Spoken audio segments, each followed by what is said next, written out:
बिस्मिल्लाहिर्रहमानिर्रहीम। अस्सलाम वालेकुम डियर स्टूडेंट्स। मैं उम्मीद करता हूँ कि अल्लाह ताला के करम से और उसके फ़ज़ल से आप सब बहुत अच्छे होंगे।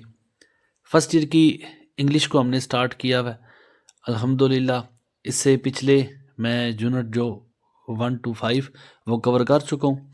आज यूनिट नंबर 6 में विलियम ब्लेक की पोइम है द इकोइंग ग्रीन।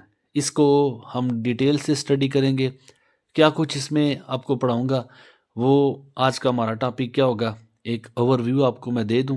लेकिन उससे पहले इस पोइम का आप बैकग्राउंड जान लें। सॉन्ग्स ऑफ इनोसेंस के नाम से विलियम ब्लेक ने एक बुक लिखी थी। उस बुक में पोइम्स की उसने कलेक्शन रखी थी, डिफरेंट पोइम्स उसमें उसने शामिल की थी।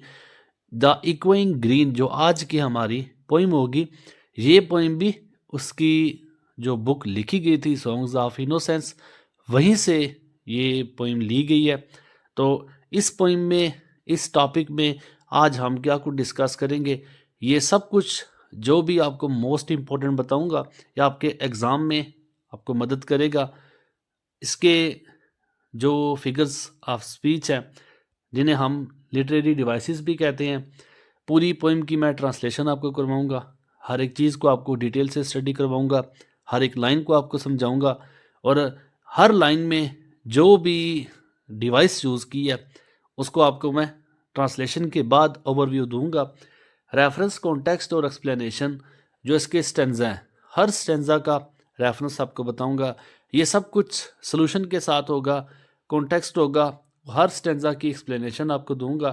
Question with answer inside and exercise, poem के अंदर से कौन कौन से क्वेश्चन बन सकते हैं, विद आंसर आपको दूंगा। उर्दू ट्रांसलेशन भी साथ होगी। इससे पहले भी जो पोइम मैं कवर कर चुका हूँ उसको भी आप देख के उसका ओवरव्यू ले सकते हैं। वही सारा कुछ आज के इस टॉपिक में भी आपके साथ शेयर करूँगा। पोइम के अंदर से क्वेश्चन होंगे, एक्सरसाइज में जो आपके क्वेश्चन दिए गए हैं, इंशाल्लाह इन दोनों को करने के बाद इस पोइम से हर तरह के क्वेश्चन आप कवर कर सकते हैं। फिर उसके बाद most important MCQs, multiple choice question जिन्हें हम कहते हैं। आपने पिछले लेसन्स को भी सुना होगा, पिछली जो पोइम पढ़ा चुका हूँ उसको भी सुना होगा, वहाँ से आपको ओवरव्यू मिल सकता है।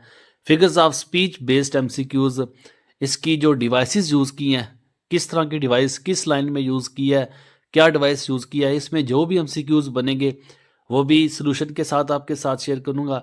और मोस्ट इंपॉर्टेंट सिनोनिम्स, जो डिफ़िकल्ट वर्ड्स होंगे विद इंग्लिश मीनिंग आपके एग्ज़ाम में कौन कौन से रिपीट हो सकते हैं, वो भी आपको इसी टॉपिक में कंप्लीट सॉल्यूशन के साथ शेयर करूंगा।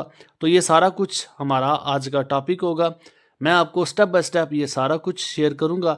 लेकिन चल के सबसे पहले इस पोइम की जो ट्रांसलेशन है और इस पोइम की जो एक्सप्लेनेशन है, विलियम ब्लेक ने इस पोइम में लिखा क्या है, क्या सबक देना चाहता है, पोइम लिखने का उसका मकसद क्या है, इस पोइम में क्या कुछ बयान किया है, वो चल के सब कुछ हम इस पोइम की ट्रांसलेशन में देखते हैं। अच्छा, इस पोइम को स्टार्ट करने से पहले मैं आप लोगों से रिक्वेस्ट करूंगा, अपने पास किताब रखनी है और जो चीज़ आपको लगे हमारे लिए नहीं है, जैसे कि डिफ़िकल्ट वर्ड्स हो सकते हैं, कोई डिवाइस हो सकती है या कोई और बात आपको नहीं पता चले, तो अपनी किताब पे मतलूबा जगह पे आपने उसे लाजमी लिखना है, ताकि जब रिवाइज़ करें तो आपको अपनी किताब पे सारा कुछ लिखा हुआ मिल जाए। तो इस पोइम का जो बैकग्राउंड है ये आपने जानना है। इंसान की ज़िंदगी पे ये नज़म लिखी हुई है। विलियम ब्लेक को बड़े ही मासूम तर्ज का और हकीकत पसंद और फितरत से प्यार करने वाला जो पोइट है वो माना जाता है। ज़िंदगी की जो सच्चाई है, एक तरह से उसने 3 स्टेजेस में बयान की है। विलियम शेक्सपियर की एक पोइम है all the words are stage, शायद आपने पढ़ी हो या अगली क्लासेस में जाके पढ़ें। तो उसमें विलियम शेक्सपियर ने इंसान की जो स्टेजेस ऑफ लाइफ है, ज़िंदगी के जो दौरानिए हैं, उसने 7 स्टेजेस में बताए हैं कि इंसान शुरू में छोटा सा बच्चा होता है, फिर नौजवानी में जाता है, फिर जवानी में जाता है, फिर बुढ़ापे में जाता है। इस तरह करके वो 7 स्टेजेस में अपने रोल प्ले करता है ज़िंदगी में। ये शेक्सपियर की पोइम जो है वो all the words are stage के नाम से है। बिल्कुल सेम टू सेम उसी तर्ज की ये पोइम भी है। और विलियम ब्लेक ने इसमें जो ज़िंदगी का दौरानिया बताया वो उसने 3 स्टेजेस में बताया है। शुरू में इंसान बच्चा होता है, फिर वो जवानी के बाद बुढ़ापे की तरफ जाता है, लास्ट में जो कुछ उसकी ज़िंदगी के साथ हो चुका होता है उसे याद करता है, और तीसरी स्टेज में उसने बताया कि सबका एक वक्त आता है जिसमें मुकम्मल तौर पे रेस्ट हो जाती है, मुकम्मल तौर पे खामोशी हो जाती है और वो दौरानिया उसका मौत की तरफ चला जाता है। तो 3 स्टेजेस में आपका ये स्टेंजा भी डिफाइन किया गया। जैसे कि देखें, अगर ये फर्स्ट स्टेज है तो इसमें किस तरह की बातें की गई हैं, नौजवानी में या जवानी में या बचपने में इंसान किस तरह का होता है, क्या कुछ होता है, फर्स्ट स्टेज में आपको पता चलेगा, फर्स्ट स्टेंजा में। फिर उसके बाद सेकंड स्टेंजा जो होगा वो इंसान का जवानी से आगे जो बुढ़ापे की तरफ उसका कदम होता है उसको बयान करेगा। बुढ़ापे में इंसान की सोच कैसी होती है, किस तरह की सोच रखता है, क्या बातें याद करता है। और जो लास्ट इसका स्टेंजा है पोइम का, इस लास्ट स्टेंजा में आरामगाह, जो इंसान की आखिरी आरामगाह है, हर तरफ अंधेरा हो जाएगा और ये जो कब्र की तरफ जाना और मौत की तरफ जाना है, तीसरे स्टेज में बताया गया है। तो हम स्टार्ट करते हैं इसका जो सबसे पहला स्टेंजा है, द सन डज अराइज। शुरू स्टेंजा में अगर आप देखेंगे ना तो आपको हर तरफ चहकना, महकना और खुशी वाली बातें नजर आएंगी। बचपन अगर आप देखें तो बचपन होता ही खुशी का दूसरा नाम है। इंसान को किसी चीज़ की परवाह नहीं होती, बस उससे इस चीज़ की परवाह होती है छोटे बच्चे को कि मैंने खाना है, मैंने ज़िद करके अपनी बात मनवानी है और मैंने माँ की गोद में जाके सो जाना है। अब ये उसकी ज़िंदगी का एक कुल खुलासा होता है। तो पहले स्टेंजा में भी आपको हर तरफ खुशियाँ ही खुशियाँ नजर आएंगी। द सन डज अराइज, सूरज जो है डज अराइज, अराइज मतलब जागने को कहते हैं, राइज करने को कहते हैं, उठने को कहते हैं। तो सूरज जो है वो उठ रहा है, मतलब सूरज तुलू हो रहा है। And make happy the skies, अब सूरज तुलू होता है, मेक हैप्पी वो खुश कर देता है, किसको? द स्काइज, आसमान को। आसमान को खुश करने का मतलब ये है कि आसमान वैसे तो तारीक नज़र आता है, लेकिन जैसे ही सूरज की रोशनी आती है तो आसमान में एक रंग सा खिल जाता है, आसमान में एक रौनक सी आ जाती है। तो इस रौनक को शायर कह रहा है कि वो आसमान को भी जो है वो रोशन कर देता है, आसमान को खुश कर देता है। द मैरी बेल्स रिंग, इसकी जो डिवाइसेस हैं, इसमें जो फिगर्स ऑफ स्पीच है, जो भी इसमें जो एमसीक्यूज वगैरह होंगी वो साथ साथ स्टेप बाय स्टेप ट्रांसलेशन के बाद आपके साथ शेयर करूंगा। द मैरी बेल्स रिंग, अच्छा जो बोल्ड वर्ड्स हैं, बोल्ड वर्ड का मतलब ये है कि जो आपको ये लफ्ज़ डार्क नज़र आ रहे हैं, ये मोस्टली 90-95% चांस होते हैं कि आपके एग्ज़ाम में जो डिफ़िकल्ट वर्ड्स आएंगे वो इन्हीं में से रिपीट होंगे। लेकिन मैं आपको इसके अलावा भी जो आपको मुश्किल लफ्ज़ लगेगा मैं सबके आपको मीनिंग साथ बताऊंगा। मैरी के लिए आपने 3-4 लफ्ज़ लिखने हैं। मैरी जॉय को भी कहते हैं, JOY, हैप्पी को भी कहते हैं, चीयरफुल को भी कहते हैं, CHEERFUL, चीयरफुल। और फिर इसके बाद ब्राइट भी आप लिख सकते हैं, BRIGHT। तो ये 3-4 लफ्ज़ आपको मैं इसलिए बता रहा हूँ कि हो सकता है कि मैरी का हैप्पी भी आपके एग्ज़ाम में आ सकता है, मैरी का जॉय भी आ सकता है, मैरी का चीयरफुल भी आ सकता है, ब्राइट भी आ सकता है। तो इनमें कोई लफ्ज़ भी रिपीट हो सकता है। आपको इस लफ्ज़ से जुड़े जो और डिफ़िकल्ट वर्ड्स हैं वो पता चलेंगे तो आपकी वोकैबुलरी भी इम्प्रूव होगी। The merry bells ring, merry bells ring, bell कहते हैं घंटी को, रिंग कहते हैं बजने को, घंटे का बजना। तो मैरी बेल्स, मैरी बेल्स मतलब जो खुशी की घंटी है। हर तरफ चूंकि खुशियां हैं, बचपना है तो हर तरफ खुशियां ही खुशियां होती हैं। रोता भी है तो अपनी जिद के लिए रोता है, रोता भी है तो अपनी बात मनवाने के लिए रोता है, और फिर उसमें भी उसकी खुशी होती है जब उसे चीज़ मिल जाती है तो उसका वो गम दोबारा सारा भूल जाता है कि जिसके लिए वो रो रहा होता है। तो हर तरफ खुशी की घंटियां बज रही होती हैं। मैरी बेल्स, खुशी वाली घंटियां रिंग बजती हैं। To welcome the spring, welcome खुश आमदीद करना। स्प्रिंग आपको पता है बहार है, जो 4 मौसम है, समर, ऑटम, विंटर और स्प्रिंग, सर्दी, गर्मी, बहार और ख़ज़ां। तो ये जो घंटियां खुशी की बज रही हैं, ये किस लिए बज रही हैं? टू वेलकम द स्प्रिंग, कि ये खुश आमदीद कर रही हैं, ये बुला रही हैं स्प्रिंग, बहार के मौसम को। तो आप ये देखें, जो फर्स्ट 4 लाइन का स्टेंजा है, जो भी बात इसमें लिखी गई है, इसमें आपको किसी जगह पे उदासी नज़र नहीं आएगी, किसी जगह पे गम नज़र नहीं आएगा। तो किसी जगह पे भी आपको इसमें कोई ऐसा पहलू नज़र नहीं आएगा, कोई ऑप्टिमिस्टिक या कोई ऐसा जो तर्ज नज़र नहीं आएगा जिसमें आपको लगेगा कि ज़िंदगी यहाँ पे उदास है या ज़िंदगी ज़्यादा यहाँ पे गमज़दा है। जो फर्स्ट स्टैंजा आपको बताया ये खुशियों वाला है, ये इंसान का वो पल होता है, शुरू का वो पल होता है जो इंसान हमेशा ख्वाहिश करता है कि काश कि मेरा बचपन लौट आए। ये बचपना ही है जिसमें हर तरफ खुशियाँ ही खुशियाँ, आसमान की तरफ देखो तो आपको रंगीन नज़र आएगा। घंटियाँ खुशी की बज रही हैं क्योंकि स्प्रिंग को, बहार के मौसम को वेलकम किया जा रहा है। फिर उसके बाद the sky lark and thrust. Sky lark और थ्रश ये दोनों जो हैं ये परिंदों के नाम हैं। तो ये दोनों परिंदे जो हैं, सबसे पहले अगर स्काई लार्क की बात करें तो स्काई लार्क को इसलिए ये नाम दिया गया क्योंकि इसकी जो परवाज़ होती है बहुत ऊंची होती है। इसे जब भी आप देखेंगे तो आसमान की बुलंदियों में ही देखेंगे। तो कहते हैं the sky lark and thrust, ये जो स्काई लार्क भी और थ्रश, ये जो दोनों परिंदे हैं, the birds of the Bush, इनके साथ वो परिंदे भी, बुश बुश कहते हैं झाड़ी को, जो पौधों की छोटी मोटी जो छोटे पौधे होते हैं जिनके साथ कांटे लगे होते हैं। तो तीनों, स्काई लार्क भी, थ्रश भी, ये दो परिंदे भी हो गए। और इनके साथ जो बाकी परिंदे हैं ऑफ द बुश, झाड़ियों में है, सिंग लाउडर, सिंग वो गीत गा रहे हैं, लाउडर, लाउड कहते हैं ऊंचे को, सिंग लाउडर वो ऊंचे गीत गा रहे हैं, अराउंड, अराउंड मीन हर तरफ, इर्द गिर्द। तो ये तीनों, स्काई लार्क भी, थ्रश भी, और जो दूसरे बर्ड्स, वो परिंदे जो झाड़ियों में है, ये सब मिलकर ऊंची आवाज में हर तरफ ये गीत गाते नजर आते हैं। क्यों गा रहे हैं? To the bells cheerful sound. यहां पे आपने देखा था कि बेल्स बज रही हैं, खुशी की घंटियां बज रही हैं। तो ये परिंदे भी क्या कर रहे हैं? चीयरफुल, चीयरफुल यहां पे आपने मैरी लफ्ज देखा है, मैरी भी इसी के साथ मैंने आपको चीयरफुल भी मैं लफ्ज लिखवाया है। खुशी को, हैप्पी को, जॉय को, ब्राइट को आपने लफ्ज याद रखने हैं। तो इसका मतलब है कि खुशी के लिए मैंने आपको 4 से 5 लफ्ज आपको बता दिए हैं। तो ये सारे परिंदे जो हैं, ये सारे परिंदे झाड़ियों में भी हैं, जो आसमानों में भी हैं, ये सब परिंदे चीयरफुल बेल्स, जो खुशी की घंटियां, आवाज, साउंड कहते हैं आवाज को। तो खुशी की घंटियों की जो आवाज है, इन खुशी की घंटियों की आवाज को सुन के ये सब परिंदे जो हैं ये खुशी के गीत गा रहे हैं। ये खुशी से अपनी अपनी आवाजों में हर तरफ जो है ये मीठे नगमे गा रहे हैं। While our sports shall be seen. अब यहाँ पे देखो, ये सारा जो पहले 8 लाइनें हमने देखी हैं, इन सब लाइनों में किसी जगह पे भी आपको कोई उदासी नजर नहीं आएगी। यहाँ पे हर एक चीज जो है आपको, इसको खुशी का नगमा, खुशी का पैगाम, आपको खुशियां ही खुशियां नजर आएंगी। फिर लास्ट में वो कहता है while our sports shall be scene.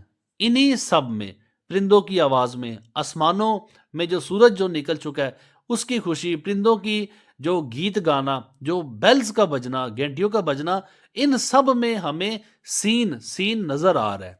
क्या? वाइल, वाइल कहते हैं दौरान, इन सब के दौरान, इन सब के दौरान जो इस सब सेंजा में हमने पढ़ा है, इस सब के दौरान अवर स्पोर्ट्स, हमारे जो स्पोर्ट्स मीन जो गेम्स हैं, हमारी जो खेल है, अब हमारे खेल मतलब जो हमारे बच्चे हैं उनके जो खेल हैं, शैल बी सीन, कि हमें वो बच्चे भी नजर आ रहे हैं जो खेल रहे हैं। अब कहाँ पे खेल रहे हैं? On the echoing green. Echo, echo कहते हैं लाउड को, इको कहते हैं गूंज को, आवाज को, जोरदार आवाज। इकोइंग ग्रीन, गूंजता, ग्रीन, ग्रीन मतलब जो ग्रीन लैंड है, जो सब्जाजार है, वो मैदान जो सरसब्ज है। ग्रीन से मतलब वैसे तो ग्रीन जो सब्ज रंग होता है उसे कहा जाता है। तो इकोइंग गूंजता हुआ, ग्रीन कहते हैं सब्जाजार। तो गूंजते सब्जेजार में, कौन सा गूंजता सब्जाजार, गूंज कैसे रहा? इन सब बातों में जो परिंदों की आवाजें भी शामिल हैं, बेल्स भी हमें खुशी वाली वहां पे सुनाई दे रही हैं। फिर उसके बाद परिंदे जो गीत गा रहे हैं, इन्हीं सब में क्या होता है कि हमारे जो बच्चे हैं वो भी नजर आ रहे हैं कि वो गेम्स खेल रहे हैं, वो खेल खेल रहे हैं। तो बच्चे जो है, परिंदे जो हैं, ये सब देखें आपस में कंपेयर किया गया है। परिंदे भी खुशी से गीत गा रहे हैं, आसमान आपको चमकता नजर आ रहा है, स्काई लार्क जो परिंदा है, थ्रश जो परिंदा है, बाकी सारे परिंदे अपनी अपनी झाड़ियों में घुसे हुए, कुछ आसमान की बुलंदियों में गए, कुछ दरख्तों पे, वो सब खुशी के गीत गा रहे हैं। तो एक खुशी का समा आपको नजर आ रहा है। इन्हीं सारी खुशियों में बच्चों की खुशियां भी शामिल है। वो बच्चे क्या कर रहे हैं? वो बच्चे खेल रहे हैं, वो बच्चे मुख्तलिफ जो हैं स्पोर्ट्स, मुख्तलिफ जो हैं गेम्स, वो एंजॉय कर रहे हैं। तो ये फर्स्ट स्टैंजा आपको फुल ऑफ हैप्पीनेस नजर आता है। ये इलामत है बचपन की, कि जो वो बचपन या हमारी वो यादें जो बचपन से जुड़ी होती हैं वो हर शख्स की खुशी वाली होती है। तो सेकंड स्टैंजा में कहता है, अब जो वक्त है वो बदल गया है। अब इंसान बचपन से थोड़ा सा जिम्मेदारी की एज में आ गया है। अब इंसान जो है वो बचपना उसका ख़त्म हो गया है, जवानी से आगे वो डलना शुरू हो गया है। ओल्ड जॉन, जॉन एक अलामती करेक्टर डाला गया है। अब ओल्ड मीन बूढ़ा, जॉन अब एक बूढ़ा शख्स है जिसका नाम जॉन है, विद वाइट हेयर। यहाँ पे अगर आप देखें ना तो ये वाइट हेयर सफ़ेद बाल उसके हो चुके हैं। सफ़ेद बाल उसकी बुजुर्गी की अलामत है, सफ़ेद बाल उसकी मैच्योरिटी की अलामत है। जैसे कि मिसाल दी जाती है कि मैंने ये काम किया है तो मैंने इस काम में अपने बाल सफ़ेद कर दिए हैं। उन सफ़ेद बालों का मतलब ये है कि मैंने इस काम को इतना ज़्यादा किया कि मैं अब इस काम में मुकम्मल मैच्योर हो चुका हूँ। मुझे ये काम बहुत अच्छे से समझ आ चुका है। अब वही मिसाल जहाँ पे वाइट हेयर की ओल्ड जॉन के साथ भी है। अब ओल्ड जॉन जो है ये क्या है, वाइट हेयर, अब उसके जो बाल हैं वो सफ़ेद हो चुके हैं। ज़िंदगी का एक हिस्सा गुजार चुका है। अब वो मैच्योर हो चुका है, अब वो समझदार हो चुका है, अब वो जिम्मेदारियों में गिर चुका है। Does laugh away care. अब ओल्ड जॉन जो है सफ़ेद बालों के वाला, अब ये डज लाफ, लाफ कहते हैं हंसी को, ये हंस रहा है। द लाफ अवे, हंस रहा है, किस बात पे हंस रहा है? केयर, परेशानियां। अब देखें, बच्चे को कोई परेशानी नहीं है, उसे सिर्फ पता है कि मैंने खाना है, मैंने खेलना है और मैंने सो जाना है।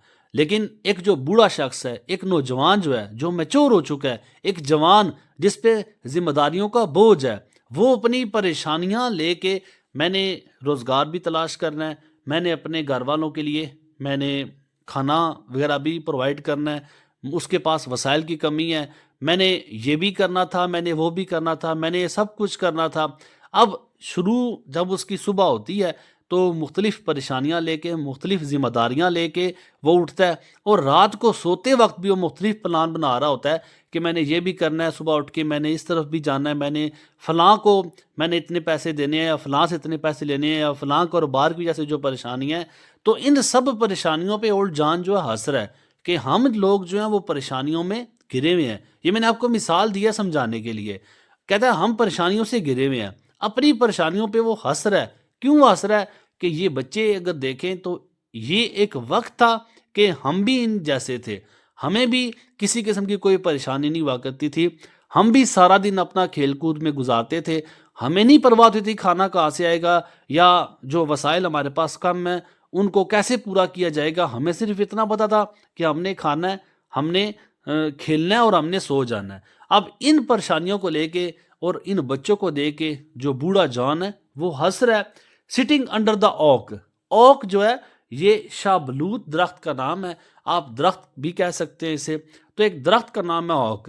ये ओक के दरख्त के नीचे, जो शाहबलूत का दरख्त है उसके नीचे बैठा हुआ है, उन बच्चों को देख रहा है, जो बच्चे खेल रहे हैं और अपनी परेशानियां सोच के वो हंस रहा है। अमंग द ओल्ड फाक, बैठा भी क्या है, अमंग, अमंग कहते हैं दरमियान को। याद रखना, जब बिटवीन आता है, BETWEEN, बिटवीन, ये कंपैरिजन, ये भी दरमियान इसका मतलब भी होता है, और अमंग का मतलब भी दरमियान होता है।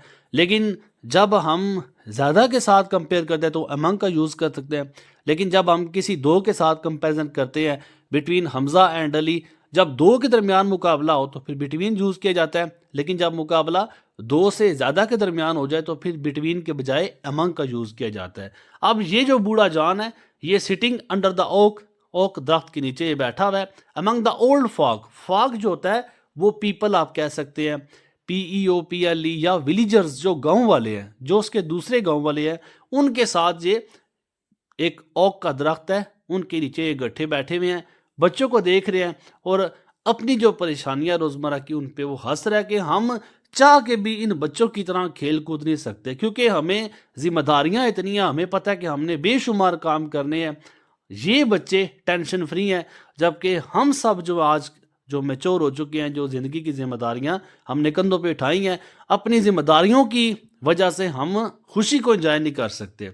They laugh at our play, वो सब जो है लाफ, वो हंस रहे हैं at our play. Our play mean जो चाइल्ड्स प्ले है, हम मतलब बच्चे बच्चे के तर्ज पे उसने ये पोइम लिखी है कि हमारे जो खेल हैं उनको देख के वो बूढ़े हंस रहे हैं। एंड सून दे आल से, फिर क्या, सून जल्दी, दे आल से वो सब कहते हैं सच सच वर्दा जायज।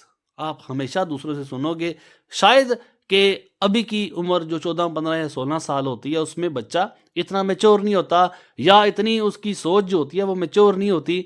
लेकिन जब ये एज 30 35 से 40 से आगे निकलती है, फिर उसे अपना गुजरा हुआ वक्त बहुत अच्छा लगता है, उसे वो वक्त बहुत ज़्यादा याद आता है। तो ये वही जो जॉन है, और जॉन के जो दोस्त हैं वहाँ पे जो बूढ़े हैं, चूंकि आप मच्योर हो चुके हैं, वो बचपन से आगे निकल के जवानी से आगे आ चुके हैं, तो अब उन्हें अपना बचपन जो है वो बहुत अच्छा लगता है। हर किसी को अपना बचपन बहुत अच्छा लगता है, जो टेंशन फ्री हुआ करता था। ये भी वही लोग कहते हैं कि सच सच वर्दा जायज, सच ऐसी बिल्कुल ऐसी वर्दा जायज, जायज ऊपर भी आपको बता चुका हूँ, खुशियों को कहते हैं, हैप्पीनेस को कहते हैं। तो वो खुशियां हुआ करती थी, खुशी वाले दिन वही हुआ करते थे जो आज ये बच्चे एंजॉय कर रहे हैं। When we all girls and boys, जब हम सारे जो बच्चे बच्चियां हैं, छोटे बच्चे जो है, in our youth time were seen, in our youth time, youth time जो उनका नौजवानी का वक्त था, जो उनका जवानी का वक्त था, जो उनका बचपन का वक्त था, वो वक्त जो हमने देखा है, उसके बाद हमें वो खुशी वाला वक्त दोबारा नजर नहीं आया। इस बात को वो लेकर वो परेशान भी होते हैं कि अगर कोई खुशी वाला वक्त था तो हमारा बचपन वाला वक्त था। आज जो हम वक्त गुजार रहे हैं वो मुख्तलिफ जिम्मेदारियों को लेकर और मुख्तलिफ परेशानियों को लेकर गुजार रहे हैं। ऑन द इकोइंग ग्रीन, अब कहते हैं कि ये जो नौजवानी वाला वक्त है, in our youth time were seen, ये जो हमारा यूथ का टाइम है, ये जो बच्चों का जो नौजवानी वाला वक्त है, ये जो बचपन वाला वक्त है, ये जो दिखाया गया है ऑन द इकोइंग ग्रीन। और ये बचपन वाला वक्त कहाँ पे दिखाया गया है? उस गूंजते सब्जाजार में। गूंजता सब्जाजार जो आपको फर्स्ट एंजा में बताया कि किस तरह गूंज रहा है, जिसमें हर तरह की खुशी वाली आवाज़ें जो हैं ये मिक्स हो चुकी हैं। तो पहला स्टेंजा बचपन के बारे में था, और जो दूसरा स्टेंजा आपने पढ़ा है ये गुजरे वक्त के बारे में है, और जिम्मेदारियों को दिखाता है कि जब इंसान पे जिम्मेदारियां आती हैं तो उसे वो अपना पुराना वक्त जो खुशियों वाला जो बचपन वाला वक्त है वो बहुत याद आता है।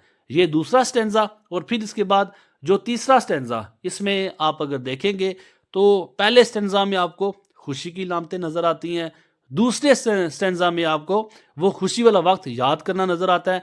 अब तीसरे स्टेंजा में आपको सैडनेस ज़्यादा नजर आएगी, जो गम है, जो उदासी है, वो ज़्यादा नजर आएगी। ये लास्ट स्टेज जो ऑफ लाइफ है, ये स्टेज ऑफ लाइफ जो है इंसान को बताती है कि इंसान का बचपन एक दिन ढल जाना है, उसकी जवानी एक दिन ख़त्म हो जानी है, बुढ़ापे के बाद आखिरी जो उसका मरला होगा वो मौत वाला मरला होगा। Till the little ones weary, अब क्या हो जाता है? टिल, तब क्या होता है? द लिटल वंस, वो जो छोटे बच्चे जो खेल रहे हैं, वो जो परिंदे जो गीत गा रहे हैं, वो सब क्या होते हैं? लिटल वंस, वो सारे वियरी। वियरी कहते हैं टायर्ड को, TIRED, टायर्ड कहते हैं थक जाने को, ये सब थक जाते हैं। No more can be merry, अब जो है कोई भी मैरी खुश नजर नहीं आता आपको। जिंदगी का ये एक हकीकत भी है कि हर खुशी को गम में तब्दील होना है, हर अरूज को जवाल आना है, हर जवानी को डलना है, हर बचपन को ख़त्म हो जाना है। जिंदगी चाहे जितनी भी हसीन है, वक्त एक जैसा नहीं रहना कभी भी, इस वक्त को बदलना है, ये ज़िंदगी की एक ठोस हकीकत है। तो जो भी खेल रहे होते हैं, जो भी गाने गा रहे होते हैं, जो खुशियां आप देखते हैं, जो सूरज का तुलू होना है, ये सब कुछ अब इस लास्ट अंजा में जवाल आएगा। ये सब अपने अरूज से जवाल की तरफ जाएंगे। छोटे बच्चे थक चुके हैं, आपको कोई भी वहां पे अब खुश नजर नहीं आ रहा। द सन डस डिसेंड, वो जो फर्स्ट एंजा में जो सन था, जो सूरज था, जो तुलू हुआ था, जिसने अपनी रौनकें बिछाई थी आसमान में, जिसको देख के खुशी की लामत कहा गया था, वो सन भी डिसेंड, डिसेंड कहते हैं उतरने को। असेंड इसके साथ होता है, ASCEND, असेंड कहते हैं जो तलू होता है, जो बढ़ता है ऊपर की तरफ। लेकिन डिसेंड जो होता है वो नीचे की तरफ आना, केम डाउन आप इसे लिख सकते हैं। तो सूरज जो है ये गरूब हो रहा है, ये सूरज भी आप नीचे की तरफ आ रहा है। And our sports have an and, और हमारी जो स्पोर्ट्स है, बच्चों की जो खेल है, उसका भी एंड है। हर एक चीज़ का इख्तिताम होना ही होना है ज़िंदगी में। Round the laps of their mothers, अब round the raps of their mothers, laps, lap गोद को कहते हैं। अब मदर्स अपनी माओ की गोद में आ चुके हैं। मैनी सिस्टर्स एंड ब्रदर्स, बहुत से बहन भाई जो हैं, जो छोटे बच्चों की बात, सारा दिन खेल के खा पी के जब थक जाएंगे, आखिरी आरामगाह उनको अपनी माँ नजर आती है। आखिरी आगोश जो है उनको अपनी माँ नजर आती है। हर इंसान की एक आगोश है, हर इंसान की एक आरामगाह है। तो बच्चे वो आरामगाह अपनी माँ में तलाश करते हैं। और बूढ़ों के लिए कौन सी आरामगाह होगी? वो अपनी कब्र को ही आरामगाह कहेंगे। लाइक बर्ड्स इन दियर नेस्ट, और ये जो बच्चे हैं ये अपनी माँ की गोद में चले जाते हैं। अब इन बच्चों को कंपेयर किया गया है लाइक बर्ड्स, उन बच्चों की तरह, इन दियर नेस्ट, जो कि अपने घोंसलों में। परिंदे अपने घोंसलों में जाके आराम तलाश करते हैं। बच्चे कहाँ पे आराम तलाश करते हैं? अपनी माँ की गोद में जाके वो आराम तलाश करते हैं। And ready for the rest, हर एक इंसान जो है, हर एक चरिंद जो है, हर एक परिंद जो है, हर एक हैवान है, इंसान है, वो सब इस पे जवाल आना ही आना है। हर इंसान, हर चरिंद, हर परिंद, जो सूरज का तलू होना, इस सब को जवाल है। इस सब का एक आखिरी वक्त जरूर आएगा, और वो वक्त आखिरी जो है लास्ट सेंसा में बताया गया है। And sport no more seen, अब आपको उसी जगह पे कोई भी खेलता हुआ नजर नहीं आता। ऑन द डार्कनिंग ग्रीन, अब यही जो ग्रीन, यही जो सब्जाजार ऊपर सेंजा में अगर आप देखें तो इकोइंग था, जिंदगी का अरूज था, उसमें खुशियां ही खुशियां थी। अब यहाँ पे डार्कनिंग, डार्क हो चुका है, अंधेरा आ चुका है। और ये अंधेरा जो होगा, ये हर इंसान की, हर हैवान की, हर परिंदे की जिंदगी में आना ही आना है। जो पैदा हुआ है उसने मरना है। जो जिस तरह की खुशियों में रह रहा है, उसे वो खुशियां एक दिन ख़त्म होनी है उसकी। और ये खुशियां जो है गम में तब्दील होंगी। वक्त जैसा भी है वो आखिर कट ही जाता है। अच्छा वक्त है, बुरा वक्त है, लेकिन हर अरूज को लास्ट में जवाल आना है। यही उसकी इस पोइम का मकसद भी था। मुझे उम्मीद है कि इस पोइम को आपने अच्छे से समझा होगा। इसके हर एक वर्ड को, हर एक लाइन को मैंने डिस्क्राइब किया है। लास्ट में हम इस पोइम की जो फिगर्स ऑफ स्पीच हैं, लिटरेरी डिवाइसेस हैं, विद एग्जांपल्स देखते हैं कि किस किस जगह पे कौन कौन सी डिवाइस जो है वो यूज़ की गई है। अच्छा, जो डिवाइसेस इस पोइम में इस्तेमाल की गई हैं, इमेजरी, तस्वीर कशी की, आपको इस पोइम में तस्वीरें किस किस जगह पे और कौन सी तस्वीर नज़र आती है। अच्छा, इनको आपने लाजमी याद रखना है, और अपने स्टेंजा में भी आप इनको लाजमी इस्तेमाल कर सकते हैं। तो पोइम तो आपको पढ़ा चुका हूँ। Skylark and thrush sing louder around, अब देखें आपको नज़र आएगा परिंदे जो गीत गा रहे हैं। स्काई लार्क जो है ये आसमान पे उड़ता हुआ नज़र आएगा। थ्रश जो परिंदा है, और इसके साथ वो परिंदे जो अपने घोंसलों में हैं, ये सारे खुशी की बेल्स के साथ नगमे गा रहे हैं, गीत गा रहे हैं। ये आपको तस्वीर एक माइंड में नज़र आती है। ये सब कुछ किधर हो रहा है? गोइंग ग्रीन, ये जो सब्जा जार है, इस सब्जा जार की गूंजते सब्जा जार की भी आपको एक तस्वीर नज़र आती है। सिटिंग अंडर द ओक, अब ओल्ड जॉन आपको पता है वो एक ओक दरख्त जो है उसका मंजर आपको नज़र आ रहा है, जहाँ पे ओल्ड जॉन जो है वो अपने दूसरे देहातियों के साथ बैठा हुआ है। फिर उसके बाद the sun rise and the sun descend, सूरज का तलू होना भी और सूरज का गुरूब होना भी, इसकी भी आप तस्वीर कशी कर सकते हैं। ये भी आप तस्वीर इस नज़म में देख सकते हैं। ऑन द डार्कनिंग ग्रीन, आप देखें वही जो कभी जो गूंजता सब्जाजार था, और आखिर में उसी सब्जाजार को डार्क अंधेरे वाला दिखाया गया। तो ये आपको मैंने कुछ एग्जांपल्स दिए हैं। इनके अलावा भी इस पोइम में तस्वीरें मौजूद हैं। बस आपने इस पोइम से निकालनी है। इसे आप इमेजरी भी कहते हैं। इमेजरी इमेज से है, इमेज कहते हैं तस्वीर को। तो आपको इसके अलावा इस पोइम में से कौन कौन सी तस्वीर नजर आती है, आप वो एग्जाम्पल के तौर पे निकाल सकते हैं। फिर उसके बाद पर्सोनिफिकेशन आता है। पर्सोनिफिकेशन ये मैं आपको बता चुका हूँ, पिछली पोइम में भी आपको डिफाइन किया था कि ये ऐसी डिवाइस होती है जिसमें इंसान की खुसूसियात जो होती हैं, वो बातें जो इंसान के अंदर होती हैं, वो जब हम इंसानों को हटा के किसी जानदार या बेजान को वो खुसूसियत देते हैं, तो वो पर्सोनिफाई करते हैं हम उसे पर्सोनिफिकेशन, यूज ऑफ पर्सोनिफिकेशन कह सकते हैं। जैसे कि आप मिसाल देख सकते हैं, the sun does arise and make happy the sky. अब सन जो है ये इंसान नहीं है, हैप्पी जो खुश करना ये स्काइज आसमान को। अब सूरज कैसे स्काई आसमान को खुश कर सकता है? मतलब यहाँ पे बताया गया कि सूरज जो है वो आसमान को खुश कर रहा है, जबकि खुश करना जो खसूसियत है ये इंसानों की खसूसियत है। लेकिन इंसान की खसूसियत किसको दी गई है? ये इंसान की खसूसियत सन को दी गई है। तो हम इसे कह सकते हैं कि सन को यहाँ पे ये पर्सोनिफाई किया गया है। मुझे उम्मीद है कि इसकी समझ आ चुकी होगी। फिर इसके बाद वेलकम करना। अब वेलकम करना भी ये इंसान की खसूसियत है। तो इंसान की कोई भी खसूसियत अच्छी हो बुरी हो, जब हम किसी दूसरे ऐसी चीज को दें जो इंसान ना हो, तो फिर हम कह सकते हैं कि पर्सोनिफाई किया गया है। और फिर the sun does descend. Descend मतलब उतरना होता है। अब उतरना भी आप देखिए, इंसान सीढ़ियों से उतरता है या इंसान किसी बुलंदी से उतरता है, ये एक ऐसी फितरत है जो इंसानों में पाई जाती है। और जहाँ पे आप इसी फितरत को सूरज के साथ देखते हैं, और ये सूरज चूंकि इंसान नहीं है तो हम कह सकते हैं जहाँ पे सूरज को पर्सोनिफाई किया गया है। सिमिली का भी आपको मैं पिछली पोइम में भी बता चुका हूँ कि किसी दो चीज़ों को आपस में कंपेयर करना, किसी दो चीज़ों का मुकाबला करना, लाइक और एज का इस्तेमाल करके। ठीक है, हम दो चीज़ों का मुकाबला करते हैं, लेकिन उस मुकाबले में लाइक और अगर एज का इस्तेमाल किया जाता है तो हम कह सकते हैं कि हमने सिमिली यूज़ की है। जैसे देखें कि जो बच्चे हैं ये जो है अपनी माओ की गोद में चले जाते हैं, किस तरह? लाइक बर्ड्स इन दियर नेस्ट। आपने पोइम पढ़ी है, ट्रांसलेशन उसकी पढ़ी है।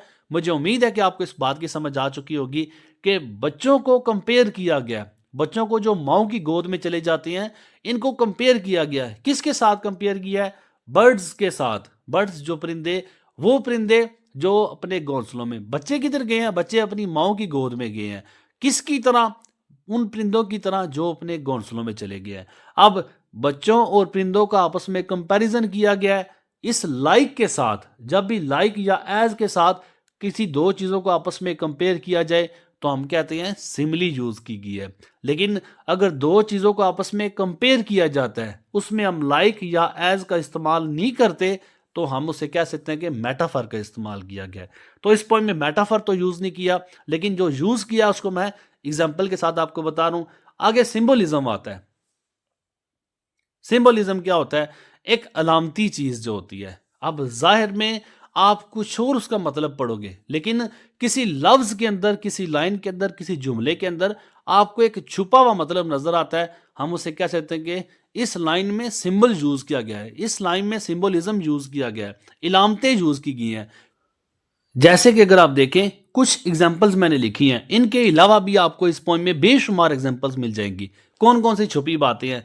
Echoing green. इकोइंग ग्रीन जो है ये गूंजता सब्जाजार। पहले स्टेंजा में तो आपको यहाँ पे खुशियां ही खुशियां नजर आती हैं, ये खुशी की अलामत है। Darkening green. अब यो ग्रीन जो कभी खुशियों वाला हुआ करता था अब वो डार्क हो चुका है। यहाँ पे खुशी की अलामत है तो यहाँ पे उदासी की और गमी की अलामत दिखाया गया है। अब वेलकम द स्प्रिंग। स्प्रिंग को वेलकम करना, बहार को खुशामदीद करना। बहार के मौसम में आपको पता है हर फूल जो होता है, हर दरख्त जो होता है, हर पौधा जो होता है वो अपने जौबन में होता है, उसमें एक नई जिंदगी आती है। तो नई जिंदगी और जो अपनी फुल जवानी में होना ये भी खुशी की अलामत में आएगा। और फिर द सन डज राइज और द सन डज डिसेंड। सूरज का तलू होना ये भी जिंदगी की अलामत है, जिंदगी को परवान चढ़ाना। और सन डिसेंड, एक देखें, एक तो अरूज दिखाया गया है, लेकिन वही अरूज जब descend, the sun does descend, जब सूरज उतरेगा तो फिर ये उतरना उसका ये जवाल की अलामत है। तो जाहिरी तौर पे आपको ये लाइंस नजर आती हैं, लेकिन इन लाइंस के अंदर कुछ मतलब छुपे हुए हैं। उन्हीं छुपे मतलब को हम सिंबोलिज्म कहते हैं। तो लिटरेरी डिवाइसेस आप लोग सीख चुके हैं, आपको बता चुका हूँ इस पोइम से जो भी रिपीट होती हैं। नेक्स्ट हमारा जो टॉपिक होगा वो रेफरेंस, कॉन्टेक्स्ट और एक्सप्लेनेशन का होगा। और फिर इसके बाद स्टेप बाय स्टेप मैं आपके साथ बाकी चीज़ें भी शेयर करता हूँ। अच्छा बच्चों, रेफरेंस, कॉन्टेक्स्ट और एक्सप्लेनेशन ये आपने याद रखना है कि रेफरेंस के 2 नंबर मिलते हैं, सब कुछ आपको सोल्यूशन के साथ दिखा रहा हूँ। कॉन्टेक्स्ट का 1 नंबर मिलेगा और एक्सप्लेनेशन जो लाइंस आपके एग्जाम में पूछी जाएंगी, एक्सप्लेन आपने उन्हीं को करना है, पूरी पोइम को एक्सप्लेन नहीं करना होता। इसके आपको 2 नंबर, टोटल आपके 5 मार्क्स बनते हैं। अच्छा, फ़र्ज़ करते हैं अगर आपकी स्टैंजा नंबर 1 से लाइन आपकी 1 to 4 जो आपके पास लिखी हुई है, आप इन नोट्स में देख सकते हैं।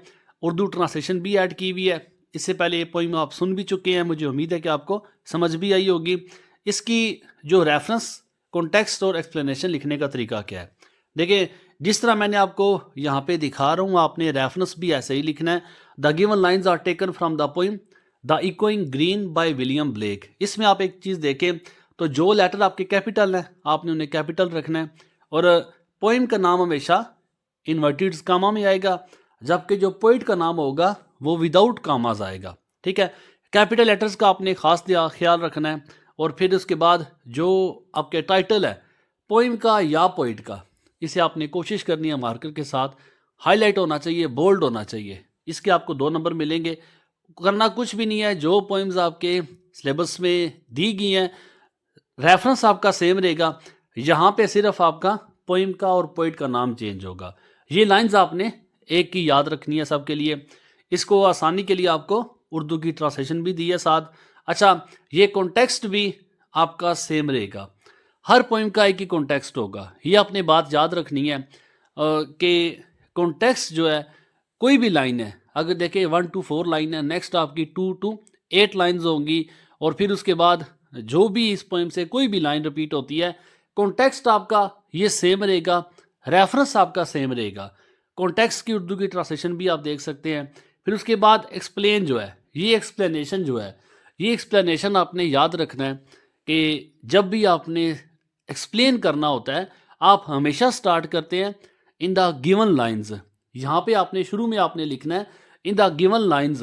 यहाँ पे इन दिस क्वार्ट्रेन लिखा हुआ है, तो आप स्टार्ट में आपने लाजमी लिखना है in the given lines. Given lines का मतलब ये हुआ कि वो लाइन जो एग्ज़ाम में दी गई हैं। जब आप ये कंसेप्ट देते हैं तो आप एग्जामिनर को ये कंसेप्ट दे रहे होते हैं कि हमें इतना पता है कि हमने जो लाइन गिवन है उन्हीं को एक्सप्लेन करना है। बाकी एक्सप्लेनेशन आपके सामने लिखी हुई है।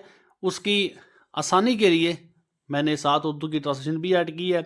और फिर फिगर्स ऑफ स्पीच जो है कि इस स्टेंजा से कौन कौन से फिगर्स ऑफ स्पीच आपने ये लाजमी लिखने हैं। ये आपको मार्क्स अच्छे दिलवाएंगे। टोटल आपके मार्क्स 5 होते हैं, और एक्सप्लेनेशन में अक्सर एग्जामिनर जो होते हैं वो 1 नंबर देते हैं। लेकिन जब कुछ एक्स्ट्रा प्रोड्यूस करते हैं, कुछ ऐसी बात लिखते हैं कि जो किसी और बच्चे ना लिखी हो, तो फिर एग्जामिनर यहाँ पे एक्सप्लेनेशन के 2 नंबर पूरे दे देते हैं। और figures of speech her stanza की साथ साथ आपको, इससे पहले भी जो पॉइंट मैंने अपलोड की है उसकी भी हर स्टेंजा की फिगर्स ऑफ स्पीच भी साथ साथ लिखी है।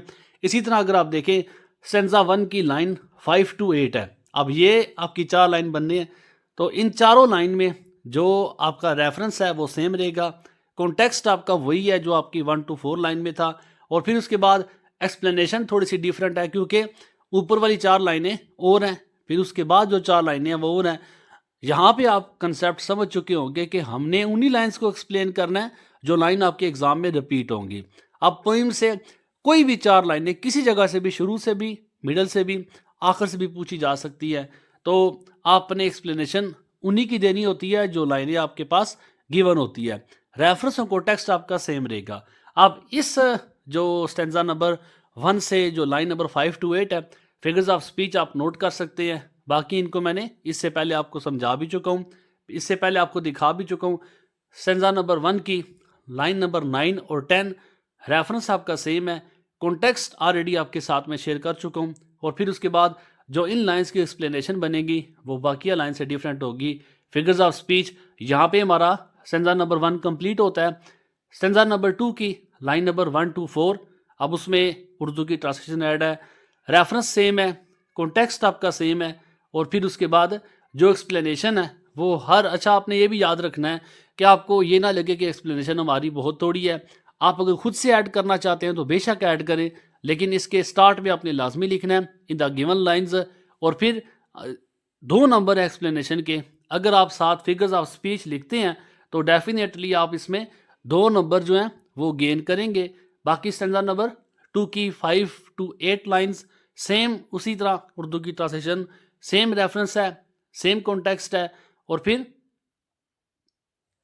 एक्सप्लेनेशन जो होगी वो आपकी डिफरेंट होगी। ये कंप्लीट नोट्स हैं जो चीज़ें आपके साथ मैंने शेयर की हैं, जो चीज़ें मैं अपलोड कर चुका हूँ, चाहे लेसन की है, चाहे पोइम की है, पूरी डिटेल के साथ हर वो चीज़ जो आपके एग्ज़ाम में पूछी जाएगी या पूछी जा सकती है, वो सारी डिटेल के साथ आपको कंप्लीट नोट्स जो हैं हर चैप्टर के मैंने शेयर किए हैं। और उर्दू की ट्रांसलेशन अगर आप अच्छे से सुन लेते हैं तो मुझे यकीन है कि आप पूरे लेसन को खुद से सॉल्व भी कर सकते हैं। एमसीक्यूज़ कोई भी है उसका आंसर दे सकते हैं। वर्ड का सिनोनिम्स आपको एक एक लफ्ज़ के मैंने साथ साथ बताए हैं। तो इन शॉर्ट ये कि फर्स्ट ईयर की इंग्लिश के हवाले से हर चीज़ जो है मैं डिटेल के साथ इसी चैनल पे शेयर कर रहा हूँ। और जो चीज़ें आपको अभी मैंने दिखाई हैं ये सारा कुछ इससे पहले पोइम के साथ भी शेयर कर चुका हूँ। इसके अलावा जो लेसन्स हैं 1 है, 2 है, 3 है, 4 है, 5 तक ये सब अपलोड कर चुका हूँ। और यहाँ पे स्टेंजा नंबर जो 3 है इसकी लाइन 5 to 8 है। एक स्टेंजा में टोटल 10 लाइनें हैं, ठीक है। पहली 4 लाइनें, फिर 4 लाइनें, फिर 2 लाइनें। जो 4 लाइनें होती हैं उन्हें क्वार्टेन कहा जाता है और जो 2 लाइनों का शेर होता है उसे कपलेट कहा जाता है। ये अपनी बात याद रखनी है ताकि अगर आप इसकी एक्सप्लेनेशन में लिखें तो आपको पता होना चाहिए कि हमने यहाँ पे क्वार्टेन लिखना है या कपलेट लिखना है। तो इन चीज़ों को आपने याद रखना है। ये स्टेंजा नंबर 3 और इसकी लास्ट 2 लाइंस है। रेफरेंस कॉन्टेक्स्ट इसका सेम है, ट्रांसलेशन आप साथ ऐड कर सकते हैं। आपको याद दहानी के लिए, आपकी मेमोराइजेशन के लिए, आपकी आसानी के लिए ट्रांसलेशन ऐड की है। बाकी इसके अलावा जो सबसे इसमें आप लोगों के लिए आसानी के लिए है कि अगर आपको लगता है कि हर स्टेंजा की अलग अलग से एक्सप्लेनेशन नहीं कर सकते तो हर पोइम की आपको एक मल्टी एक्सप्लेनेशन दूंगा। उसका फ़ायदा ये होगा रेफरेंस सेम रहेगा, आपका कॉन्टेक्स्ट आपका सेम रहेगा, जबकि एक्सप्लेनेशन जो होगी जो बच्चे अलग अलग तैयार नहीं कर सकते वो सिर्फ इसी एक्सप्लेनेशन को तैयार कर सकते हैं, ठीक है। एक नंबर मिलेगा लेकिन ये है कि आपकी एक्सप्लेनेशन जो है आपको ज़्यादा काम नहीं करना पड़ेगा। अब यहाँ पे आपका जो पोइम का पोर्शन रेफरेंस कॉन्टेक्स्ट और एक्सप्लेनेशन वाला है वो कंप्लीट होता है। फिर उसके बाद शॉर्ट क्वेश्चंस जो हैं एक्सरसाइज से भी और इसके साथ साथ जो इनसाइड चैप्टर से हैं, इनसाइड पोइम से हैं, इनसाइड स्टेंजा से हैं, वो भी आपके साथ स्टेप बाय स्टेप शेयर करते हैं। अच्छा, क्वेश्चन नंबर 1 अगर आप देखें, हर क्वेश्चन की उर्दू की ट्रांसलेशन आपकी आसानी के लिए आपने पोइम को अगर गौर से सुना है तो आप पोइम के साथ जुड़े क्वेश्चन का आंसर भी कर सकते हैं।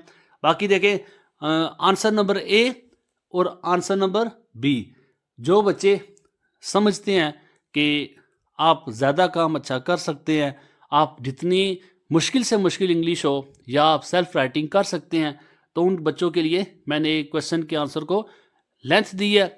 जबकि अगर कुछ ऐसे बच्चे हैं कि जो ज़्यादा आंसर तैयार नहीं कर सकते, उन बच्चों के लिए मैंने उसी क्वेश्चन को शार्ट कर दिया है। इससे पहले भी मैं सारे चैप्टर्स के साथ, सारे यूनिट्स के साथ, पोइम या यूनिट्स हैं, लेसन है, उन सब के क्वेश्चन आंसर भी इसी तरह ए बी सी के साथ 2 कैटेगरी या 3 कैटेगरी में मैंने डिवाइड किया उन स्टूडेंट्स की हेल्प के लिए भी कि जो ज़्यादा काम नहीं कर सकते। ये क्वेश्चन नंबर 2 भी है, इसका भी ये पार्ट है, हर क्वेश्चन की उर्दू की ट्रांसलेशन है। फिर उसके बाद क्वेश्चन नंबर 3 है, क्वेश्चन की भी उर्दू की ट्रांसलेशन, फिर उसका जो ब्रिलियंट स्टूडेंट्स के लिए आंसर है, फिर उसके बाद जो ऑर्डिनरी या बिलो एवरेज स्टूडेंट आते हैं उनके लिए भी है। तो ये सारा काम आप लोगों के लिए एक एफर्ट है कि जो नोट्स हैं ये सारे प्रिपेयर्ड आप लोगों के लिए इसीलिए किए हैं कि बच्चों के लिए किसी न किसी हद तक आसानी हो सके। बकिया भी पोइम्स के या जो यूनिट्स हैं, लेसन है, उनकी एक्सरसाइज कंप्लीट इसी तरह हर एक चीज़ को मैं इससे पहले भी अपलोड कर चुका हूँ। क्वेश्चन के आंसर जब भी आपने लिखने हैं कोशिश करनी है कि जो बच्चे क्वेश्चन के आंसर की हेडिंग बना सकते हैं वो क्वेश्चन की आंसर की हेडिंग बनाया करें। जिस तरह की अगर आप देखें कि अगर ये मेरा क्वेश्चन ये स्टेंजा नंबर 1 के स्टार्ट हो रही है, एक्सरसाइज के से पहले शेयर किए हैं, स्टेंजा 1 से जो क्वेश्चन अगर फर्स्ट किया, what images of nature and community life do you notice. अब images of nature and community, अब ये इसकी एक क्वेश्चन की हेडिंग बन गई है। कोशिश किया करें कि हर क्वेश्चन की हेडिंग बनाना सीखें। एक तो आपका वक्त भी महफूज हो जाएगा, आपका टाइम भी सेव होगा, और फिर दूसरे नंबर पे जब आप इसे लिखते हैं तो ये आपके पेपर में जो प्रेजेंटेशन है उस पर काफ़ी अच्छा असर डालेगा। इस पे भी मैं वीडियो अपलोड कर चुका हूँ कि क्वेश्चन के आंसर आपने कैसे जो है अटेम्प्ट करने होते हैं। हर एक चीज़ की जो अटेम्प्टेशन मेथड है, क्वेश्चन के आंसर, ट्रांसलेशन, पंक्चुएशन, या आपने जो पैरा वर्ड्स लिखने हैं, जो स्टोरी लिखनी है, लेटर लिखना है, हर एक चीज़ को मैंने सॉल्यूशन के साथ भी अपलोड कर रखा है कि आपने किसी चीज़ को कैसे अटेम्प्ट करना है। टोटल इंग्लिश के रेलिवेंट ये चैनल है। इंग्लिश के हवाले से इंशाल्लाह ताला आपको हर एक चीज़ जो है वो यहीं पे आसान से आसान अल्फाज में मिलेगी। ये सारे क्वेश्चन आप लोगों के साथ स्टेंजा नंबर 1 के शेयर किया कर रहा हूँ मैं, और स्टेंजा नंबर 1 में वो सब चीज़ें जो आपकी एग्ज़ाम में पूछी जा सकती हैं, वो सब क्वेश्चन इसमें इंक्लूड है। ये उन बच्चों के लिए कि जो बच्चे कंप्लीट प्रिपरेशन करेंगे। लेकिन अगर कोई बच्चा इनमें भी क्वेश्चन के आंसर को मुश्किल समझता है तो फिर उन बच्चों के लिए ये है कि आप लोगों ने जो तैयारी करनी है वो सिर्फ एक्सरसाइज के क्वेश्चन तैयार कर सकते हैं। लेकिन मैं ये कभी आपसे नहीं कहूँगा कि सिर्फ आप एक्सरसाइज के क्वेश्चन तैयार करें। मैं उन बच्चों के लिए कह रहा हूँ कि जो बच्चे अंग्रेज़ी को 40 या 50 नंबर के साथ पास करना चाहते हैं, लेकिन इसमें फर्स्ट ईयर में मोस्टली स्टूडेंट ऐसे होते हैं कि जिनका गोल होता है 90-95 पे जाएं, तो उन बच्चों के लिए एक्स्ट्रा क्वेश्चन है। एक्स्ट्रा क्वेश्चन के साथ अगर आप देखें तो आंसर भी शामिल है। आपकी अपनी चॉइस है कि आप पार्ट ए करें या बी करें। इससे पहले यूनिट्स में मैं हर क्वेश्चन के 3-3 आंसर भी मैं शेयर कर चुका हूँ। मतलब इसका यही है, मकसद इसका यही है कि जो बच्चे तैयारी करें उन बच्चों की तैयारी को आसान से आसान किया जाए। जो बच्चे सेल्फ राइटिंग कर सकते हैं, आइडियाज़ पिक किया करें, जो स्टोरी है उसको लाजमी सुना करें। हर एक स्टेंजा को, लेसन के हर पैराग्राफ को मैंने एक एक लफ्ज़ के साथ ट्रांसलेट किया हुआ है। आप लोगों के लिए काफ़ी आसानी हो जाएगी। और लाजमी आप लेसन की ट्रांसलेशन को पढ़ने के बजाय सुना करें, ताकि आपके इल्म में भी इजाफा हो, आपकी वोकैबुलरी में भी इजाफा हो।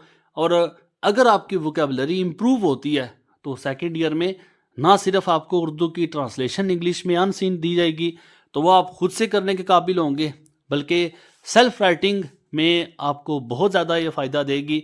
तो कोशिश किया करें, उर्दू की ट्रांसलेशन आप लोगों के साथ इसीलिए शेयर की जाती है कि क्वेश्चन के आंसर आपको अच्छे से मेमोराइज हो सके, और इसके साथ साथ आप लोगों की जो सेल्फ राइटिंग पावर है वो भी इम्प्रूव हो सके।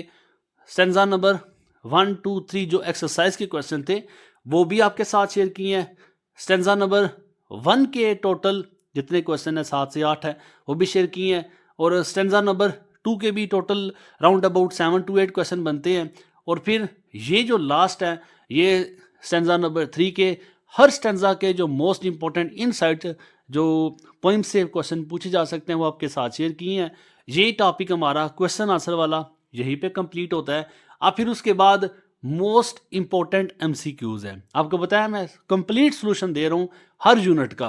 तो मोस्ट इंपॉर्टेंट MCQs इंशाल्लाह ताला जो नोट्स आपके साथ में शेयर कर रहा हूँ, जो बातें आपके साथ में शेयर कर रहा हूँ, इंशाल्लाह आपके एग्ज़ाम में इनसे बाहर कोई भी पूछा नहीं जाएगा। तो ऑलमोस्ट मैं 50 से 60 नंबर का हर यूनिट का पेपर एक वीडियो में कंप्लीट करता हूँ। बाकी इसके अलावा जो अगर आप पंक्चुएशन है, आप एप्लीकेशन है, लेटर है, मॉरल स्टोरी है, आपको कंप्लीट प्रिपरेशन इसी चैनल से मिल जाएगी। आप कोई भी वीडियो फर्स्ट ईयर की इंग्लिश के रेलिवेंट या किसी भी क्लास की इंग्लिश के रेलिवेंट आप मेरे चैनल पे शेयर करेंगे, आप उसे सर्च करेंगे तो आपको खुद ब खुद नज़र आ जाएगी और इंतहाई आसान अल्फाज में आपको नज़र आएगी। कंप्लीट प्रिपरेशन आपकी यहीं पे हो जाएगी। MCQs शेयर कर रहा हूँ, सिनोनिम्स शेयर कर रहा हूँ। जो चीज़ें आपको लगता है कि मुझे मुश्किल लग रही हैं तो मुझे ज़रूर बताया करें। मैं कोशिश करूँगा कि इन सब को मैं या तो उर्दू ट्रांसलेशन के साथ ऐड कर लूँ या इन सब की जिस तरह मैंने ट्रांसलेशन कर चुका हूँ तो उसी तरह मैं इनको ट्रांसलेट भी कर दिया करूँगा, ताकि बच्चों को याद करने में आसानी दे। राइट आंसर के आगे टिक लगा हुआ है, आप इन्हें स्क्रीनशॉट भी ले सकते हैं, इन्हें पढ़ भी सकते हैं। इसके अलावा मैं हर वीडियो के लास्ट में PDF के लिए नंबर भी शेयर करता हूँ, आप मुझसे कॉन्टैक्ट भी कर सकते हैं, इसका PDF भी ले सकते हैं। Most important figures of speech ये भी आपने लाजमी तैयार करने हैं, क्योंकि क्वेश्चन में भी पूछे जाएंगे आपसे।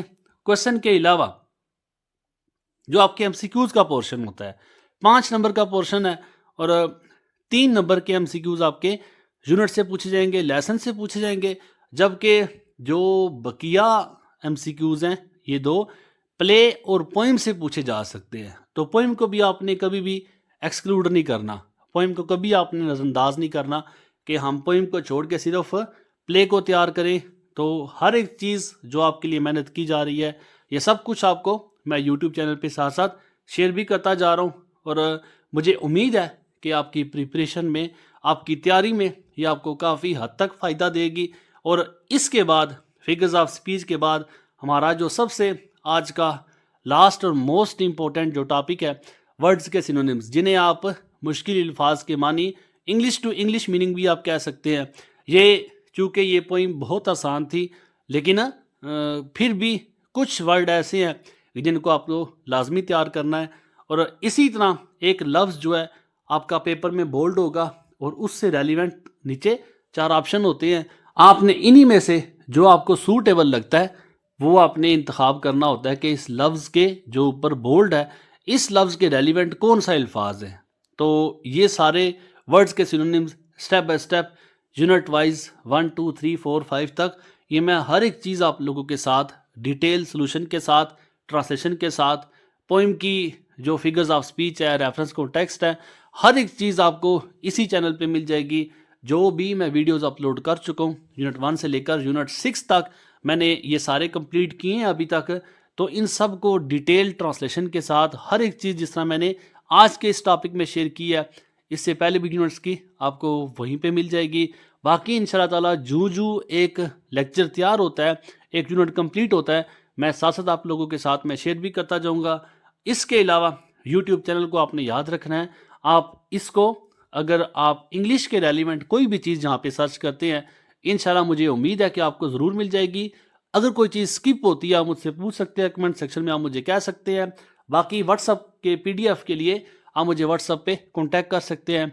अगर आपको लगता है कि ये नोट्स आपके लोगों के लिए फ़ायदेमंद है या आपकी इनसे तैयारी अच्छी हो सकती है तो ज़रूर रब्ता करें। इंशाल्लाह ताला जो फैसिलिटेट कर सकता, जो सपोर्ट कर सका मैं इंशाल्लाह ज़रूर करूँगा।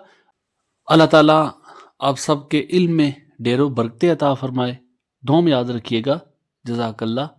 अल्लाह हाफिज़। अस्सलाम वालेकुम।